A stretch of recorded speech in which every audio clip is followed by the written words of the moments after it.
Ya, saya menyapa semua shalom. Ya, bahkan jemaat yang tidak sempat beribadah di gedung dan dari rumah masing-masing secara live, walaupun mungkin tidak bisa maksimal karena sarana terbatas, mungkin jaringan bisa terganggu atau suasana, tetapi biarlah kita beribadah, memfokuskan diri kita kepada Tuhan, mencari Tuhan pada hari ini, hari yang khusus. Dan saat ini saya akan menyampaikan firman Tuhan. Baik, kita akan membuka Alkitab dalam Matius pasal yang ke-8 ayat yang ke-23 sampai dengan ayat yang ke-27. Ada hal-hal yang sangat menarik dan relevan untuk kita renungkan pada saat ini. Injil Matius 8 ayat 23 sampai dengan 27. Yang dapat boleh bilang amin. Ya, masih cari? Sama-sama kita akan membaca secara bergantian Matius 8 ayat 23 sampai 27. Lembaga Alkitab Indonesia memberi judul Angin Ribut Diredakan. Bagi jemaat yang ada di rumah, saya juga mengajak untuk sama-sama kita membaca Alkitab, walaupun kita tidak berjumpa secara langsung, tapi tentunya lewat sarana yang ada kita bisa dipertemukan, dan saya berharap kita bisa interaktif. Baik, angin ribut diredakan, kita akan baca secara bergantian. Lalu Yesus naik ke dalam perahu dan murid-muridnya pun mengikutinya. Ayat 24.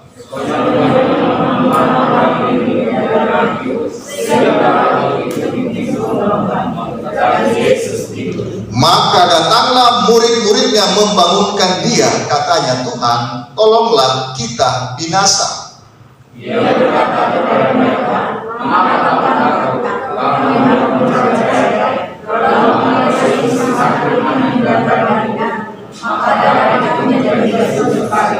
sama-sama.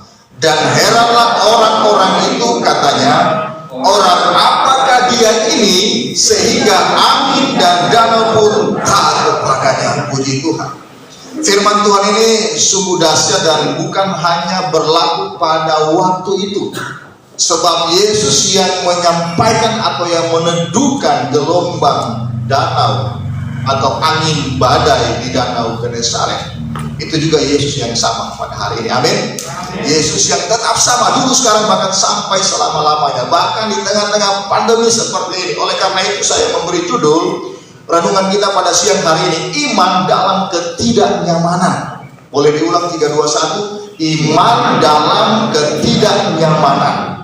Dan memang dalam ketidaknyamanan yang kita alami, yang kita jalani seperti hari-hari ini, akan membuktikan level iman kita, akan membuktikan standar iman kita, akan membuktikan kualitas iman kita. Dan kita mau belajar hari ini bahwa ternyata ketika Tuhan izinkan kita berada di dalam situasi yang sulit seperti ini, sementara Tuhan menguji iman kita.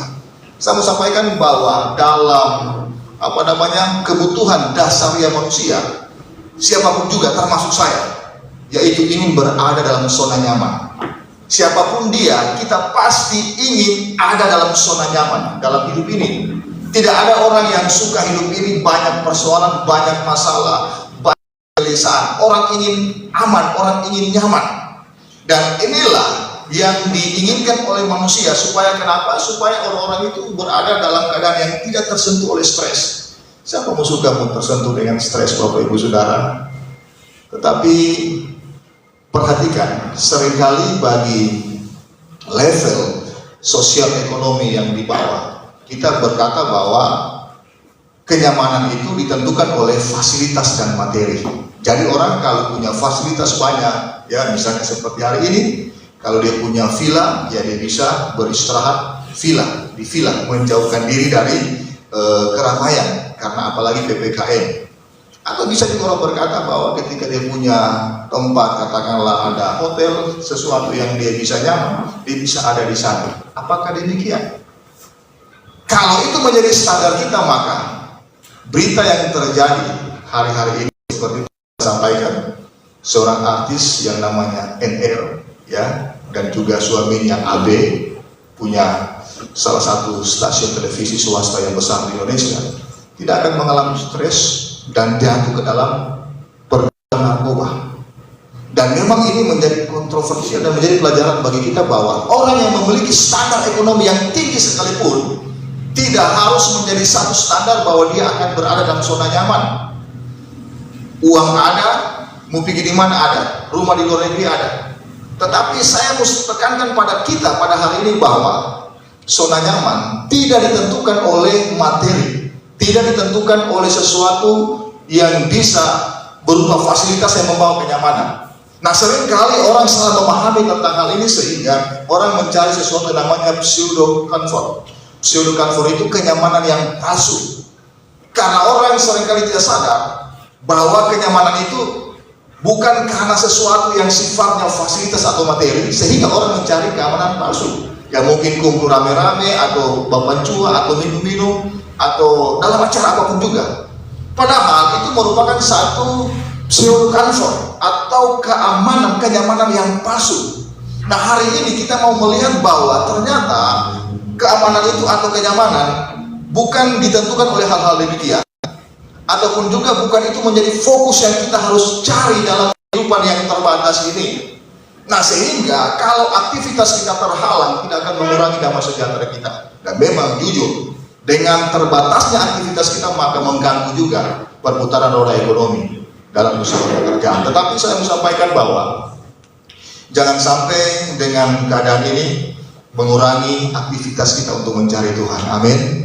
Ya, walaupun memang kita hari ini terakhir, kalau saya nggak salah tanggal 25, perpanjangan tentang PPKM, pembatasan kegiatan masyarakat. Ya, mudah-mudahan keadaan ini tidak diperpanjang lagi karena kekacauan banyak terjadi, sudah mulai muncul di kota-kota besar terutama. Kita belum terasa, tetapi sangat terasa juga dalam segala sesuatu yang kita lakukan terbatas. Tetapi saya mengatakan bahwa hari ini mari kita coba merenungkan, adakah iman percaya kita timbul di dalam ketidaknyamanan seperti ini? Bagaimana sikap kita ketika menghadapi realita keadaan yang tidak nyaman seperti ini? Mari sama-sama kita akan belajar bagaimana kita melihat iman dalam ketidaknyamanan. Ada dua hal yang saya ingin sampaikan. Yang pertama, perhatikan di ayat yang ke-23. Lalu Yesus naik ke dalam perahu dan murid-muridnya pun mengikutinya. Perhatikan, dari ayat ini saya akan membedah bahwa ternyata di dalam kita memiliki iman dalam ketidaknyamanan itu memerlukan yang pertama komitmen. Bilang sama-sama komitmen.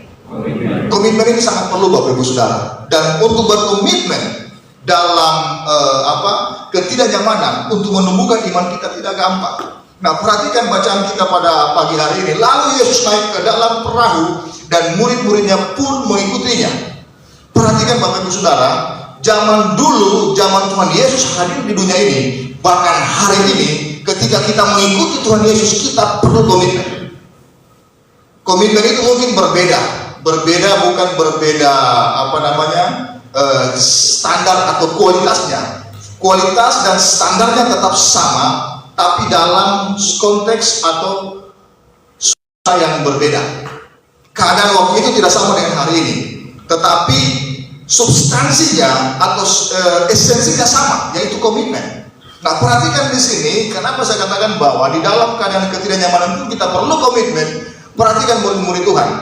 Yesus berkata begini, lalu Yesus naik, Injil Matius bilang begini, lalu Yesus naik ke dalam perahu dan murid-muridnya pun mengikutinya. Perhatikan, di sini Tuhan Yesus naik ke perahu untuk bertolak ke seberang di dalam pelayanan. Dan perhatikan di sini sebenarnya Tuhan Yesus mengajak ada orang-orang murid-murid untuk mengikuti dia. Kalau kita lihat, ternyata di sini ada murid-murid yang berdalih. Coba kita baca di ayat sebelumnya, karena kata lalu ini ada kalimat atau ada kegiatan peristiwa yang terjadi sebelumnya. Perhatikan di atas ayat 21 dan 22 berkata demikian, seorang lain yaitu salah seorang muridnya, tidak dibilang siapa, salah seorang murid, berkata kepadanya, Tuhan, izinkanlah aku pergi dahulu menguburkan ayahku.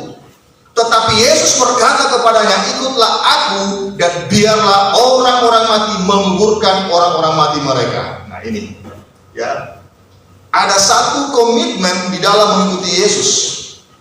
Ternyata komitmen itu seringkali terhalang dengan dalih.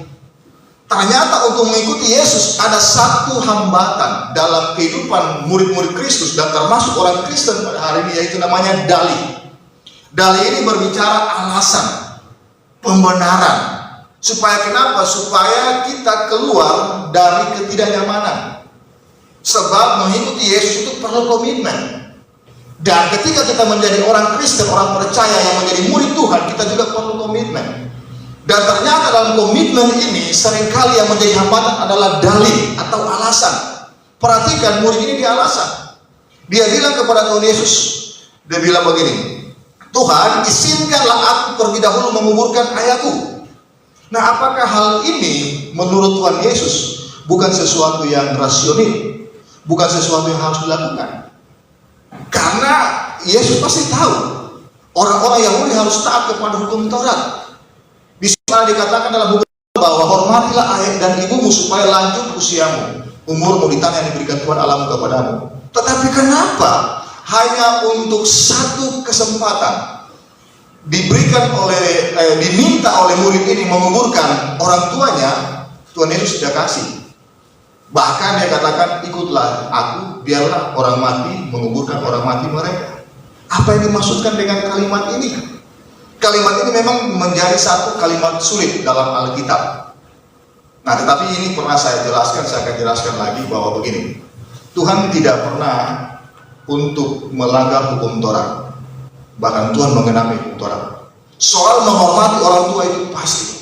Soal menghormati itu sesuatu hal yang harus kita lakukan dalam kehidupan kita. Tetapi ketika hal ini terjadi menjadi sebuah dalih dari murid-muridnya, Tuhan Yesus tidak memperdulikan dalih itu. Malah Tuhan Yesus berkata, ikutlah aku. Apakah ini bukan hal yang bertentangan? Nah, seringkali hal ini atau kalimat ini dipakai oleh orang tertentu untuk mengkritisi ajaran Tuhan, bahwa seringkali ajaran Tuhan tidak masuk akal. Tetapi marilah kita melihat dari sudut pandang orang Yahudi, karena Yesus orang Yahudi berada di tengah-tengah budaya Yahudi.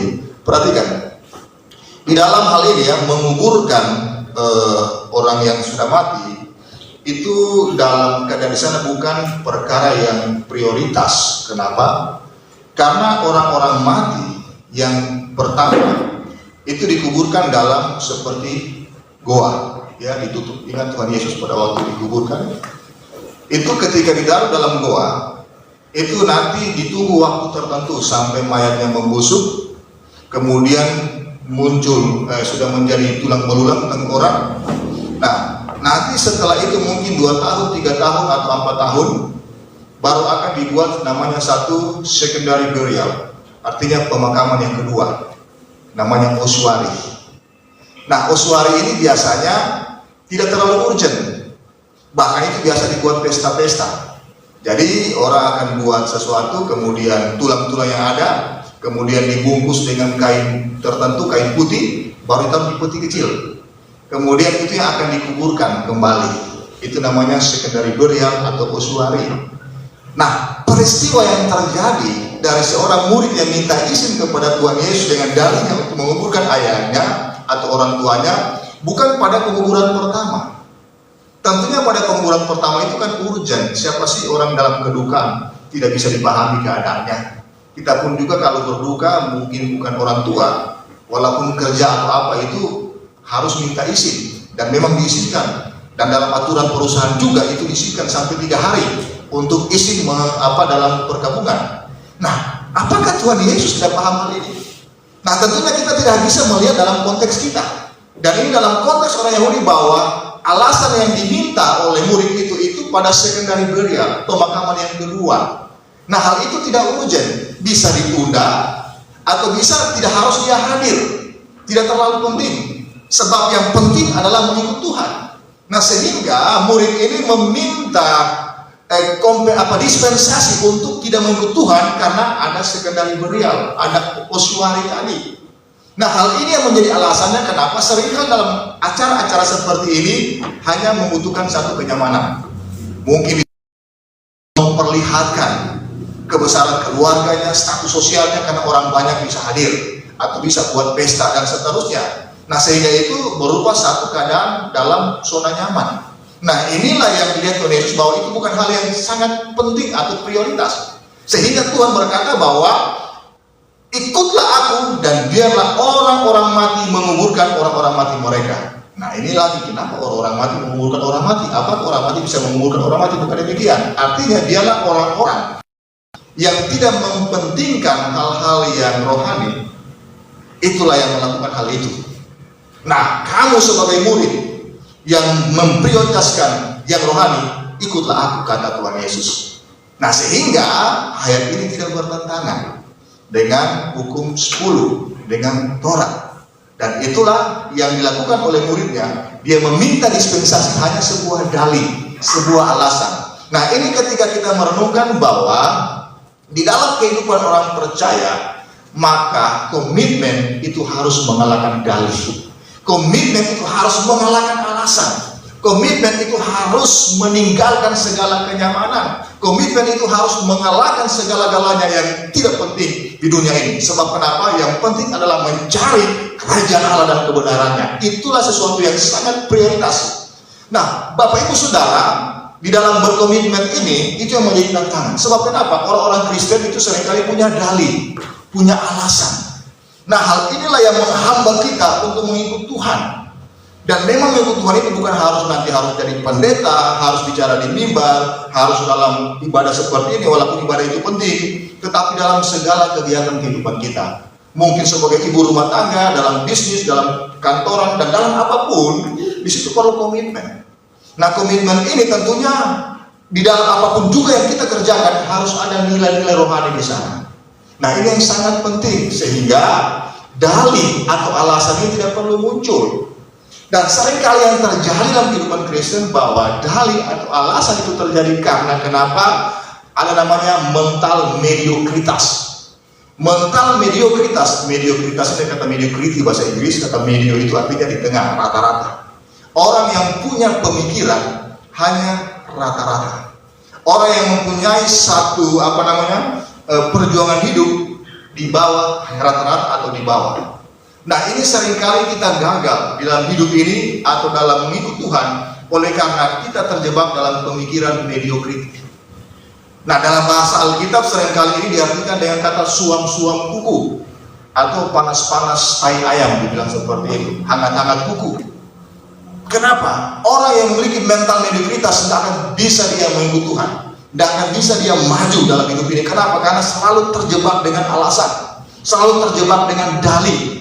Dan perhatikan, untuk hal ini Alkitab sangat tegas menjelaskan bahwa orang yang suam-suam kuku, orang yang banyak dalih, orang yang banyak alasan, itu akan dimuntahkan. Mari kita buka Alkitab, Wahyu 3 ayat 18, ayat 15 sampai 17. Ya, ini memang agak keras apa yang dikatakan oleh Tuhan Yesus, karena berbicara kepada jemaat yang ada di Asia Kecil pada waktu itu diperingatkan oleh Tuhan Yesus. Wahyu pasal 3 ayat yang ke-15 sampai dengan ayat yang ke-17. Bisa bantu saya untuk tampil. Perhatikan, Tuhan katakan begini, aku tahu segala pekerjaanmu. Engkau tidak dingin dan tidak panas. Alangkah baiknya jika engkau dingin atau panas. Ayat yang ke-16. Jadi karena engkau suam-suam kuku, perhatikan, suam-suam kuku itu namanya mediokritas. Alasan rata-rata, ya. Tidak dingin atau panas, aku akan memuntahkan engkau dari mulutku. Perhatikan ayat yang ke-17. Karena engkau berkata aku kaya dan aku telah memperkayakan diriku dan aku tidak kekurangan apa-apa. Dan karena engkau tidak tahu bahwa engkau melarat dan malang miskin, buta dan telanjang. Perhatikan, seringkali orang yang dalam keadaan zona nyaman, dia tidak mau untuk tidak nyaman. Dan orang-orang atau jemaat yang ada di Asia Kecil pada waktu itu sangat terjebak dengan hal-hal yang seperti ini, Bapak Ibu Saudara. Dan sehingga Tuhan Yesus mengingatkan dia, ini jemaat di Laodikia, mereka itu jemaat yang kaya, karena di situ banyak perdagangan dengan kain-kain sutra. Hidup mereka sangat nyaman. Nah, ketika mereka dalam kenyamanan, mereka tidak mau untuk terganggu kenyamanannya, sehingga mereka seringkali berdalih.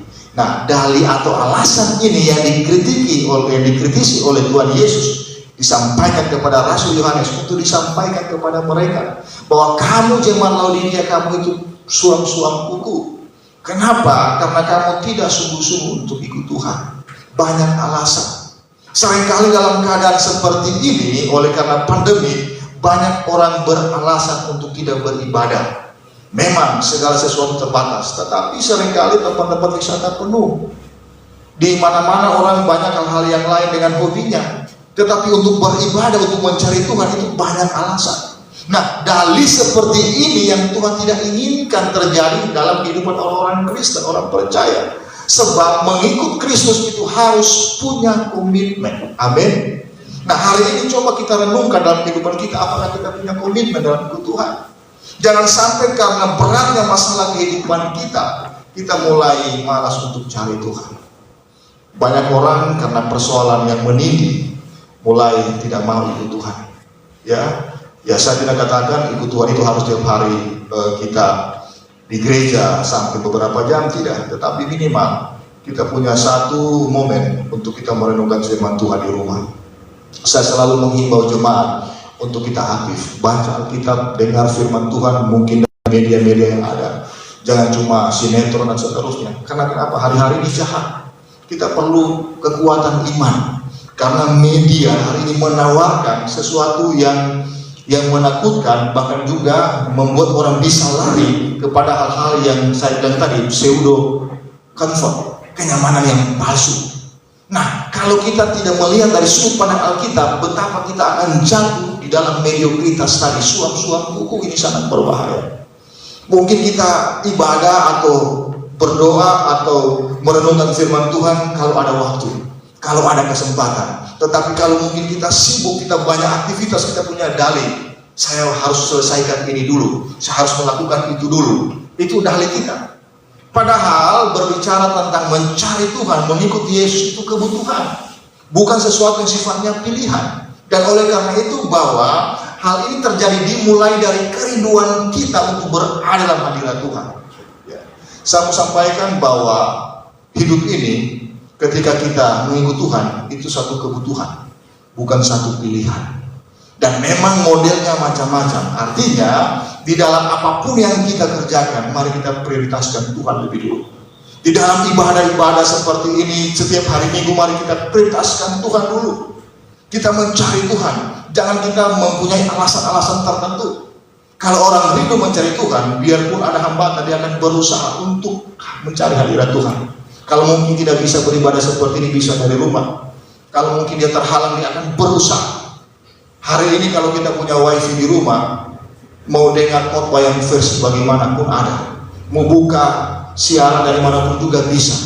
Nah, saya hari-hari ini karena banyak di rumah juga, hampir tiap hari kurang waktu untuk hal-hal yang lain, hanya belajar kebenaran firman Tuhan. Ya memang ada membaca berita-berita atau juga di media sosial, tetapi saya banyak untuk merenungkan kebenaran firman Tuhan. Kenapa? Karena kita perlu komitmen. Kalau kita tidak punya komitmen untuk ikut Yesus, kita akan ketinggalan. Bapak Ibu Saudara tahu bahwa keadaan pandemi seperti ini itu menunjukkan bahwa kedatangan Tuhan sudah semakin dekat. Memang tidak dibilang. Alkitab bilang bahwa tanda kedatangan Tuhan dimulai dari apa? Tunas pohon zaitun. Itu berbicara berdirinya bangsa Israel sudah beberapa puluh tahun yang lalu. Tuhan pernah katakan bahwa satu generasi itu tidak akan melihat hal itu. Berarti kalau dihitung dari generasi lahirnya bangsa Israel kan sudah berapa puluh tahun. Bisa saja, bukan suatu ramalan, ini bisa saja di zaman kita ini kita akan datang atau kedatangan Tuhan akan kita saksikan. Nah, ketika kedatangan Tuhan, apakah kita siap? Memang hal ini bukan sesuatu hal yang menakut-nakuti, tapi saya mengatakan bahwa suka atau tidak suka, percaya atau tidak, Yesus akan segera datang. Bisa dia datang lewat kematian yang dialami. Hari ini kematian bisa muncul kepada bukan cuma orang-orang yang sudah lanjut usia, orang-orang yang muda, setengah muda, orang-orang tua, setengah tua, itu bisa terjadi kematian. Nah, kalau kita tidak mempersiapkan diri kita, tidak punya komitmen ikut Tuhan, jangan sampai nanti kita tidak siap ketika waktu kita datang. Saya ketika mendengar bahwa varian Delta sudah muncul di Sulawesi Tengah, jujur ya, ada rasa gentar juga. Ya, ketika hari ini Tentena sudah zona hitam, muncul juga rasa gentar. Bagaimana kalau sampai giliran saya atau giliran kita? Nah, apakah kita pernah merenungkan hal itu? Dan oleh karena itu, di dalam hal ini kita harus punya komitmen. Sebab kenapa? Komitmen kita akan menentukan kekekalan kehidupan saya dan saudara. Sebab kalau kita hanya suam-suam kuku, banyak alasan kita di bawah rata-rata, bahkan cuma sampai rata-rata, Tuhan bilang bahwa aku akan memuntahkan engkau. Kenapa? Karena semakin kita memahami firman Tuhan, semakin kita memahami kebenaran, semakin kita dituntut untuk komitmen akan hal ini. Nah, itu harus terjadi. Jangan kita bandingkan dengan orang yang pemula baru percaya Kristus. Kita yang sudah dengan tahun ini, bahkan sudah melayani, apakah kita tidak bisa mempertimbangkan atau memperhitungkan bahwa komitmen ini sangat-sangat penting? Dan itulah yang saya harus lakukan. Saya tidak bisa berbuat apa-apa walaupun saya berdoa untuk jemaat. Tetapi kalau tidak dilakukan, tidak dilaksanakan, itu kan pilihan. Saya tidak bisa paksa. Tetapi saya sendiri juga berjuang untuk hal ini, supaya kenapa kita punya komitmen. Jangan sampai nanti waktu Tuhan datang kita tidak siap. Tetapi kalau kita punya komitmen dalam keadaan apapun, kita tidak akan pernah Nah, oleh karena itu, marilah kita punya komitmen. Mungkin kita punya banyak tantangan dalam hidup ini. Jangan kita abaikan untuk ikut Tuhan. Ya, saya tiap minggu membagikan materi fokus untuk kita renungkan dalam keluarga kecil, tidak apa-apa. Biar cuma suami, istri, atau anak kita renungkan. Kalaupun tidak, kita bisa membaca Alkitab sendiri, punya satu sendiri. Kita berdoa merenungkan. Kenapa? Karena kita harus menggali kebenaran ini dan punya komitmen untuk ikut Tuhan. Nah, sehingga apa yang kita pelajari dari Alkitab, apa yang kita doakan itu akan terbawa dalam kehidupan kita sehari-hari. Ketika kita ada di marketplace, ketika menjadi kita seorang pekerja, kita akan bekerja dengan komitmen, dengan integritas, dengan jujur di sana. Ketika kita menjadi seorang pegawai misalnya, kita juga akan berintegritas. Sebagai seorang usahawan, sebagai petani, sebagai apapun juga profesi kita, dimanapun kita berada, pasti ada komitmen yang akan melahirkan integritas, yang akan melahirkan kejujuran di sana. Dan juga hal-hal yang baik, yang berkenan kepada Tuhan. Kenapa? Hal inilah yang dituntut oleh Tuhan untuk mengikut Tuhan. Kata mengikut Tuhan itu akolauta. Artinya apa? Ikut sejalan dengan Tuhan Yesus. Jadi apa yang Tuhan Yesus peragakan dalam hidup ini, ketika dia ada di dunia ini, maka itu pun juga harus kita peragakan. Jadi itu sangat luas. Jadi mengikut Tuhan itu bukan cuma membaca Alkitab, berenung firman, tidak, dalam praktik hidup. Dalam bagaimana kita mengasihi orang lain, bagaimana kita tidak membenci orang, bagaimana kita tidak memfitnah, bagaimana kita tidak menyebarkan hal-hal yang tidak baik, tetapi semua dilandaskan oleh kasih. Sebab hal inilah merupakan satu prinsip komitmen kita mengikut Tuhan. Amin. Nah, itu yang pertama. Poin yang kedua, mari kita membaca di ayat yang ke-26. Ayat 26 berkata demikian, dan ia berkata kepada mereka, mengapa kamu takut, kamu yang kurang percaya? Lalu bangunlah Yesus menghardik angin dan danau itu, maka danau itu menjadi teduh seketika, teduh sekali. Perhatikan di sini. Untuk kita beriman di tengah ketidaknyamanan, tadi saya katakan yang pertama adalah komitmen. Yang kedua adalah perjuangan. Boleh bilang sama-sama saya, 3, 2, 1, perjuangan. Perhatikan. Bersama Yesus itu tidak ada penawaran, atau Tuhan tidak pernah menawarkan rasa nyaman. Ya, saya ulang, mengikut Yesus atau ikut Tuhan, Tuhan tidak pernah menawarkan rasa nyaman. Tetapi dengar baik, ya, walaupun kita ada dalam pergumulan, walaupun ada angin ribut dalam hidup ini, tetapi bersama Tuhan Yesus, Tuhan akan menyertai kita. Amin. Sebab Yesus adalah Allah Immanuel. Perhatikan di sini. Kenapa kita harus perjuangan? Sebab realita hidup ini adalah tantangan atau juga hal-hal yang bersifat tidak nyaman. Dan perhatikan murid-murid ketika ikut Tuhan, di dalam perahu sama-sama dengan Tuhan Yesus, terjadi angin ribut. Dan di ayat yang ke-24 dibilang, sekonyong-konyong mengamuklah angin ribut di danau itu, sehingga perahu itu ditimbus ke lubang, tetapi Yesus tidur. Ya, Danau Galilea itu sama dengan Danau Poso, tetapi Danau Poso lebih besar. Ya, ketika saya ada di Danau Galilea, saya melihat dari perahu, oh beginilah kira-kira model Danau Galilea seperti Danau Poso. Jadi luasnya kalau kita ada di bagian Siuri, kita menyeberang melihat ke seberang itu dulu Mai Peura, sekitar begitu saja Danau Galilea. Dia punya jauh begitu, tapi kalau kita kan ada perputar lagi ke sana. Jadi seperti itu.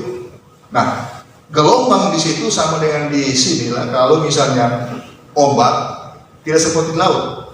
Laut itu ombak itu kan dia teratur, di danau kan dia macam air melayang, sehingga itu mudah orang tenggelam. Dan ini pasti diketahui oleh para murid Tuhan. Mereka nelayan-nelayan yang tangguh di Danau Galilea. Ketika angin ribut terjadi, kegoncangan terjadi, mereka berpikir secara logika, secara realita, pasti mereka akan tenggelam. Pasti mereka akan mengalami musibah. Sehingga mereka membangunkan Tuhan Yesus, Tuhan tolonglah kita binasa. Perhatikan di sini bahwa di dalam kehidupan ini kita tidak akan pernah mengalami sesuatu yang nyaman. Sebab dunia ini bukan tempat yang sesungguhnya. Tetapi dengar baik, di dalam ketidaknyamanan ini kita perlu perjuangan. Amin. Dan di dalam perjuangan iman akan bertumbuh. Sebab kenapa? Tantangan itu akan menumbuhkan iman kita. Ya, saya membaca satu artikel, dia berjudul Victim to Victor. Artinya korban, dari korban menjadi menang. Nah, ternyata hal itu tergantung dari pilihan kita. Bagaimana supaya hidup ini selalu menawarkan pilihan untuk tidak menyerah. Berarti dalam apapun yang dihadapi oleh tantangan hidup ini, janganlah kita menyerah. Kalau kita menyerah, habislah semua. Nah, di dalam kekristenan pun juga demikian. Perhatikan, Yesus berkata begini, mengapa kamu takut, kamu yang kurang percaya? Saya ulang-ulang jelaskan di depan jemaat ini, di depan kita, bahwa kata takut di sini berbeda dengan takut akan keadaan gelap atau takut kita misalnya ada di ketinggian. Tapi takut ini berbicara dengan iman. Karena dalam teks Yunani itu takut itu ada dua. Yang pertama phobos, fobia. Takut akan sesuatu yang kita hormati, atau juga takut sesuatu yang bisa menjadi kekhawatiran kita. Tetapi takut seperti ini adalah deilia, adalah takut karena ketidakadaan iman. Nah, ini sangat berbahaya. Nah, sehingga ketika Yesus berkata begini, mengapa kamu takut? Tuhan tidak pakai kata phobos, mengapa kamu phobos? Tidak. Tetapi Yesus berkata, mengapa kamu deilia? Artinya mengapa kamu takut karena ketiadaan iman? Ya. Nah, Yesus lanjutkan begini, kamu yang kurang percaya. Ya. Kata kurang percaya ini dipakai kata iman kecil. Ya. Oligopistos, iman yang kecil. Mengapa kamu punya iman kecil? Berarti orang itu punya iman, tetapi ketika ada ketakutan, imannya itu turun derajatnya, turun standarnya. Dia merasa takut, dan rasa takut yang seperti inilah yang sangat berbahaya, yang sangat dikecam oleh Tuhan. Nah, sehingga ketakutan seperti ini harus kita lawan. Sebab ketakutan seperti ini dilatar belakangi oleh ketakutan, oleh intimidasi, kuasa kegelapan. Nah, ketakutan seperti ini memiliki roh. Dan di dalam roh ini tentunya ada kuasa lain yang bekerja, yang bergerak untuk membuat kita kekurangan iman, bahkan tidak percaya. Coba bandingkan, ini sudah ulang-ulang saya bilang, tapi sampaikan lagi 2 Timotius pasal yang pertama ayat yang ke-7, supaya kita bisa paham bahwa ketakutan itu punya roh kalau kita tidak memiliki iman. Berbeda dengan ketakutan kalau kita mungkin takut pergi lewat situ ada apa dikubur, itu akan berbeda. Tapi ketakutan yang seperti ini, dia sudah sampai ke roh, karena manusia itu takut itu perasaan. Ya, perasaan kita kan, pikiran itu ada, jiwa kita ada pikiran, perasaan, kehendak. Kemudian ada namanya roh lagi, manusia batiniah. Nah, untuk percaya kepada Tuhan, itu di dalam kondisi roh kita, di dalam manusia batiniah kita. Nah, yang Tuhan Yesus kritik di sini adalah mengapa kamu kurang percaya, itu bukan di perasaan, tapi di iman yang ada di manusia roh kita. Karena disitulah yang menjadi satu sarana yang akan disusupi diintimidasi kuasa kegelapan atau iblis, yang namanya roh ketakutan. Mana tadi? Nah, ini.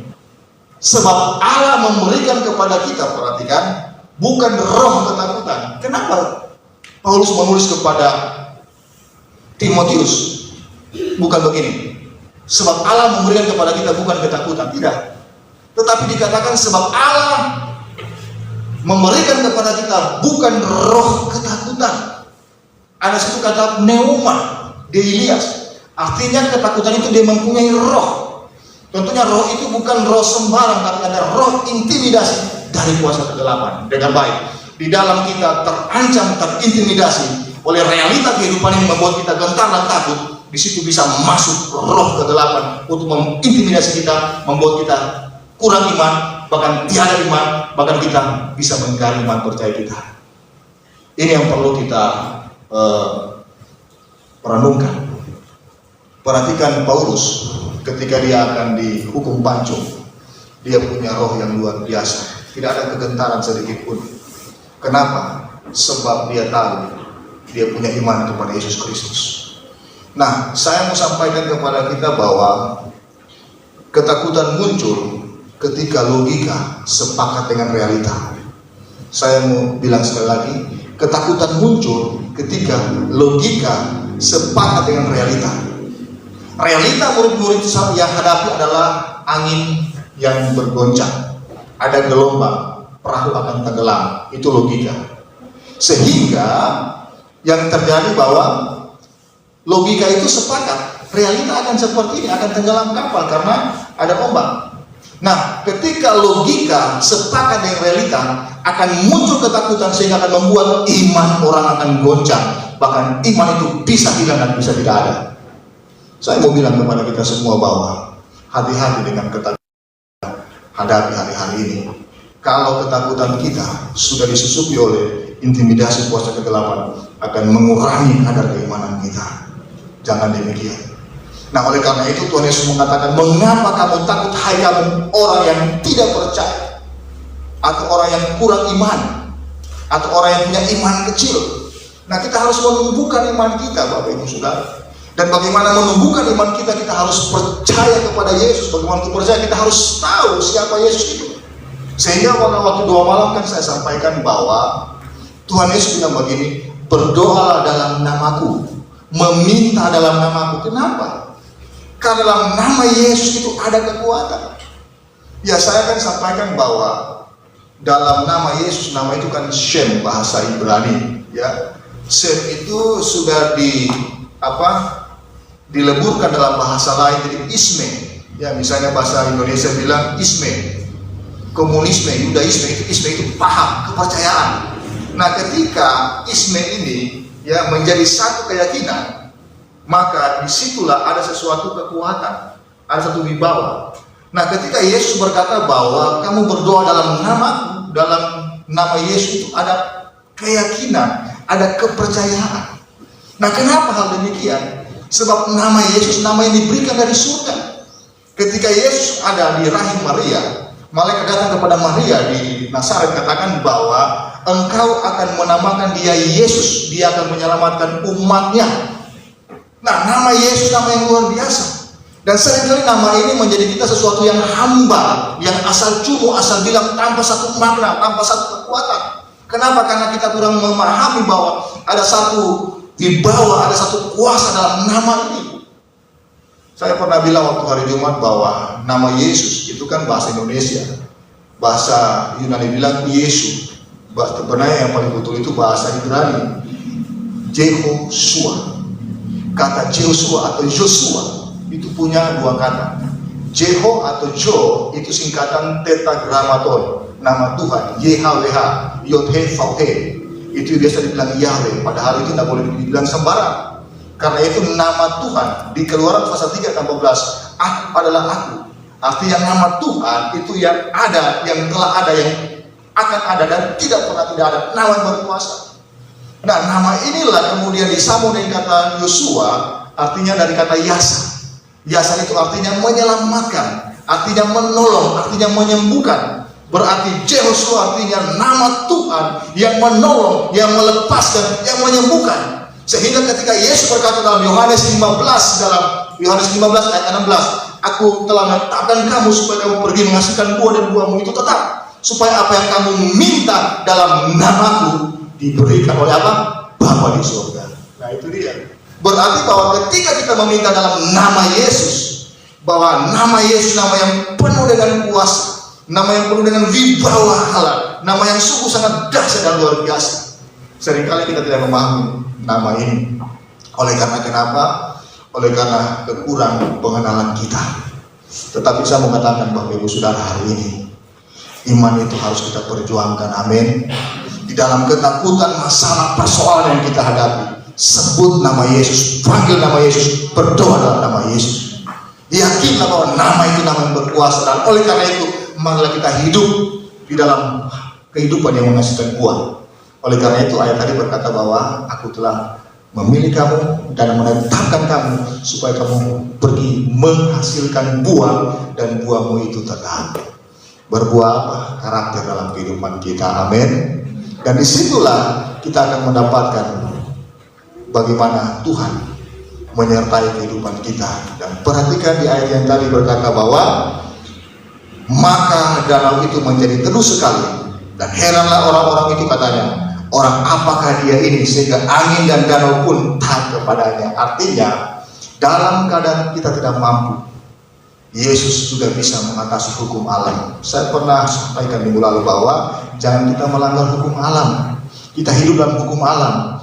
Bagaimana kita bisa makan, kita harus bekerja. Bagaimana kita harus menuai, kita harus menanam. Tetapi ada waktunya, ada momennya, ada saatnya kita tidak mampu berbuat sesuatu. Ada saatnya kita terbatas berbuat sesuatu, tetapi dengan baik bahwa di dalam keterbatasan itu, ketika Tuhan melihat kita sudah diambang batas ketidakmampuan kita, maka hukum supranatural terjadi. Seperti peristiwa di Danau Genesaret.